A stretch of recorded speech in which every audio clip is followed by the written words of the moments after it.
Hi everyone, welcome to the third episode of Tess Tries Embroidery. Today is the final practice round before we move on to making the big finale project, or it's not that big of a project, it's just a project in which I put to use all of the stitches and the knowledge I learned along the way to make an item that I will be hopefully getting a lot of use out of. But we're practicing one more time. I've already done 2 practice rounds, so we have 2 finished hoops already. This is the first one I did. And then we have the second one. And I feel like you can already see some improvement between the first and the second. So hopefully hoop number 3 will also see some improvement. Speaking of hoop number 3, I have it all prepped on my little embroidery stand. This is the third hoop with some new stitches. And then we have a little flower design in the middle. Very exciting. I also have the little instruction, I want to say manual, but it is one piece of paper, which is going to be very useful because it explains all of the stitches I need to do. And I have my embroidery thread all prepped and ready to go. So I think I'm just going to start. And this time what I'm going to do is first work the kind of longer stitches, or like the lines of stitches, if that makes sense. So I'm going to start up here with these two. These are the couching stitch and the whipped back stitch. And then I'm going to do these, the chain stitch and the twisted chain stitch, I believe. And then we're going to do all of the fun different stitches in the middle. And then at the end, I'm going to work on the final little design flowery thingy. Should be fun. I'm really looking forward to this. I've been enjoying this a lot. I've already made quite a lot of embroidery plans for the future actually. I've just been kind of going around my house and my wardrobe and seeing what I can embroider. So it's slowly taking over my life, as most of my hobbies do, but it's fine. I'm really enjoying it and that's the most important part. So let's get stitching.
So this is what we have so far.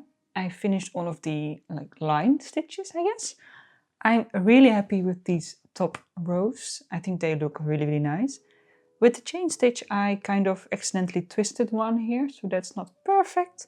And the twisted chain, I don't think it's perfect either, mainly because I ran out of the light pink threads at the end and I just kind of tried to make it work, but it's not perfect. If I had more thread, it would have been great. I could have just changed it to a longer piece of thread, but I didn't do that.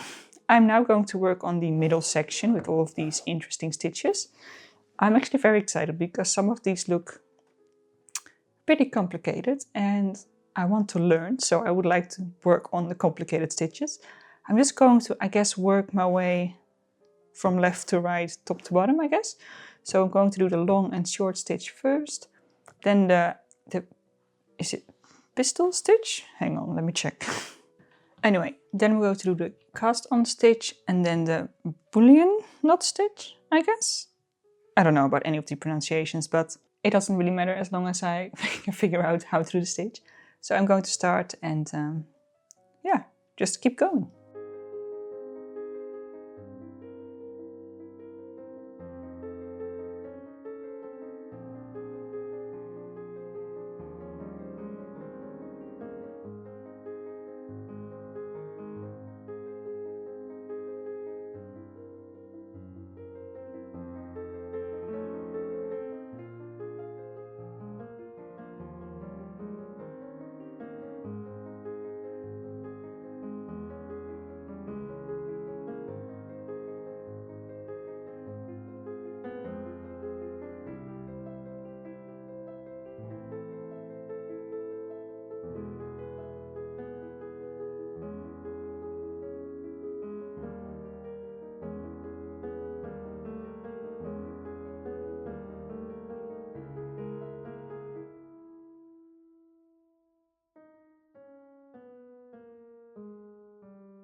We finished all the practice stitches. Let me give you a close-up.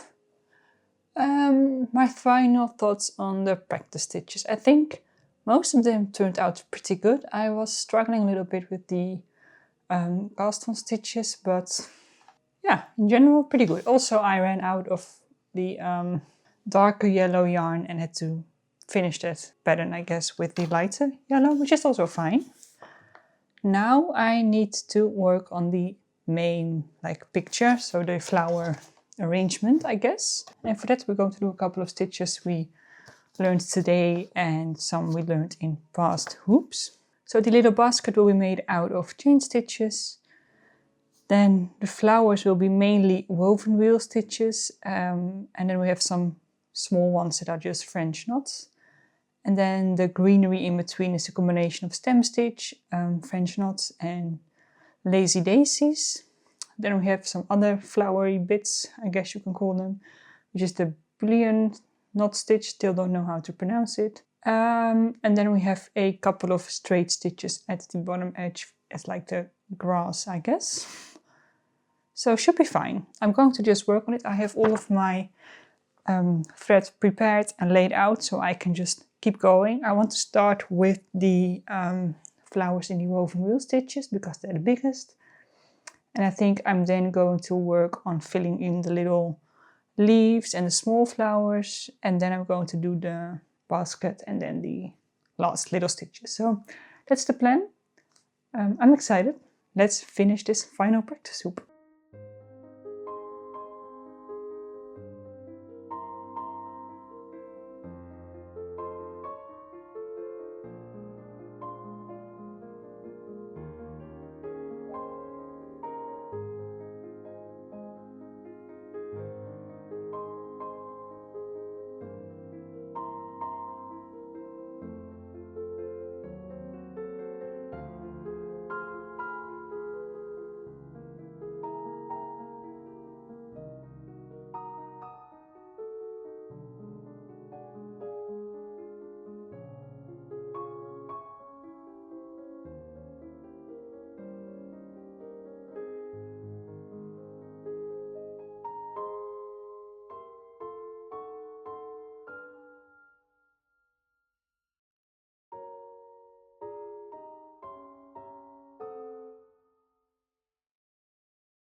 And here is the third and final hoop all done.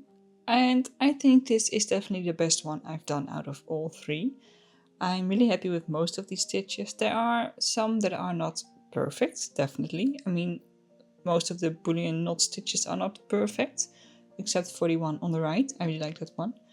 But all in all, I think this is the best one I've made. I can definitely see improvement in my stitching, and I'm really proud of this flower arrangement that we have right here. I think it's looking so nice, and I'm just now even more and more excited to work on the final project. So just to recap, here we have the very first hoop I made, then the second one, and then finally the third one. And yeah, looking at them like this, I can definitely see improvement, which is great. I now feel ready to start making actual items with embroidery, and I am very excited for the next episode, the finale project, in which we'll be putting all of this knowledge that I learned to the test. So I'm going to now leave this here. Thank you for watching. Feel free to subscribe. Have a great day, and I will see you in the next one. Bye.